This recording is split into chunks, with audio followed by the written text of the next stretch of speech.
పశ్చిమ బెంగాల్లో చరిత్రాత్మక విజయం సాధించిన బీజేపీ ఇప్పుడు ముఖ్యమంత్రి పీఠంపై ఎవరిని కూర్చోబెట్టబోతోందని ఆసక్తికరంగా మారింది. 206 స్థానాల్లో బంపర్ విక్టరీ సాధించిన బీజేపీ ప్రభుత్వం ఏర్పాటు దిశగా ప్రయత్నాలు మొదలుపెట్టింది. ఢిల్లీకి రమ్మని బెంగాల్ బీజేపీ అధ్యక్షుడు సమీక్ భట్టాచార్య సీఎం రేసులో ముందున్న సువేందు అధికారికి బీజేపీ హైకమాండ్ పిలుపునిచ్చింది.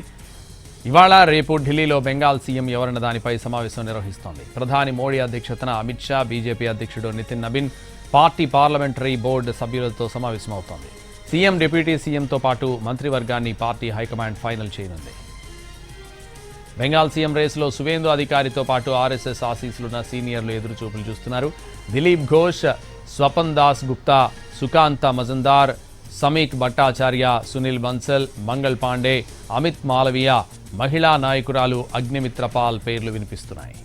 ఇందులో కొందరిని ఉప ముఖ్యమంత్రి పదవి కోసమైనా పరిగణలోకి తీసుకోవచ్చన్న అభిప్రాయం వ్యక్తమవుతోంది.